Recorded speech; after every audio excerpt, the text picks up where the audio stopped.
అందరికీ నమస్కారం. నా పేరు రియా. జనసేన పార్టీ వీర మహిళా విభాగం పాలకొల్లు నియోజకవర్గం. దళితులపై దాడులను నివారించలేక విగ్రహ రాజకీయాలు తెరలేపిన మన కంసుమామ వైఎస్ జగన్మోహన్ రెడ్డి అలియాస్ దళిత ద్రోహి. ఎందుకు ఈ మాట అంటున్నానంటే, ఈ రోజున డాక్టర్ బిఆర్ అంబేద్కర్ గారి విగ్రహ ఆవిష్కరణ చేస్తున్నారు. ఆయన మీద అభిమానంతో అనుకునేరేమో, నిజంగా డాక్టర్ బిఆర్ అంబేద్కర్ గారి మీద అంతే అభిమానం ఉంటే డాక్టర్ బిఆర్ అంబేద్కర్ గారి విదేశీ విద్యని పేరు తొలగించి వైఎస్ జగన్మోహన్ రెడ్డి గారి పేరు ఎందుకు పెట్టుకుంటారు? డాక్టర్ బిఆర్ అంబేద్కర్ గారు రాసినటువంటి రాజ్యాంగం ప్రకారం దళితులకి కేటాయించాల్సిన నిధులు ఎందుకు కేటాయించలేకపోతున్నారు? దళితులకి కేటాయించాల్సిన నిధులు ఎంత మోసం చేశారో తెలుసా? ఈ రోజున రాష్ట్రంలో ఎస్సీ ఎస్టీలపై జరుగుతున్న దాడులు 2019 నుంచి 2022 వరకు 9,757 దాడులు జరిగినాయి. కానీ ఈ ముఖ్యమంత్రికి ఎటువంటి స్పందన కూడా లేదు. ఈ రోజున మన దక్షిణ భారతదేశంలోనూ దళితులపై జరిగిన దాడుల్లో మొదటి స్థానంలో ఉంది.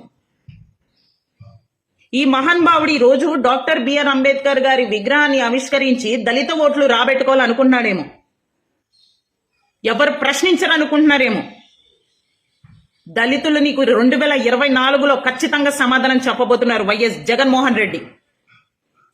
ఎందుకంటే నువ్వు మాకు చేసినటువంటి అన్యాయం ఏంటో, ఎన్ని దాడులు చేయించావో, ఎన్ని దారుణాలు చేయించావో, మాకు న్యాయం జరిపించావా లేదా అనేది మా దళితులు అందరూ కూడా చూశారు. ఈ రోజున ప్రతి ఒక్కరు గమనించాల్సింది ఒకటే, చిన్న ఎగ్జాంపుల్.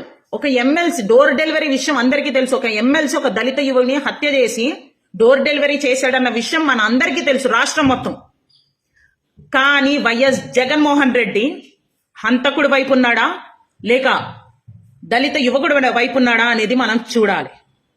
హంతకుడి భుజం మీద చెయ్యేసి కుర్చీలేసి పైన కూర్చోపెట్టుకుంటున్నాడు, కానీ చనిపోయిన దళిత యువకుడి కుటుంబాన్ని మాత్రం రోడ్డున పడేశాడు.